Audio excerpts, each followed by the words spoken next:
প্রতিটা সকাল যদি এরকম সুন্দর একটা ভিউ দিয়ে শুরু হয়, সারাটা দিন কতটাই না ভালো যায়।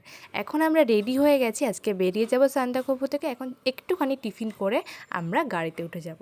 আর আজকে আমরা এখানে টিফিন করেছিলাম ব্রেড আর জ্যাম।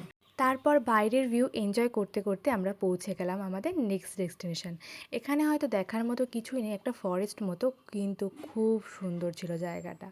গাড়ি থেকে ব্যাগপত্র নামিয়ে আমরা গেলাম আমাদের রুমে, আর রুমটাও ছিল খুবই সুন্দর, এত সুন্দর পরিপাটি করা, আর আমরা গিয়ে সেটাকে নষ্ট করে দিলাম। যাই হোক, এখানে একটা ছোট্ট মিরর পেয়ে ভাবলাম একটা মিরর সেলফি নেওয়া যাক। এটা যেহেতু একটা হোমস্টে ছিল, তো বাড়ির ওনারের ওয়াইফ এখানে উনিই রান্না করে খাবার সার্ভ করেন। তো দুপুরে গরম গরম সব খাবার খেতে ঠান্ডার মধ্যে কিন্তু বেশ মজা লাগছিল। আর এত সুন্দর করে সব কিছু সাজানো, জাস্ট দেখলে খুবই ভালো লাগবে। তারপর খেয়ে আমরা একটু সামনেই যে ফরেস্টটা ছিল সেখানে একটু ঘুরতে গেলাম।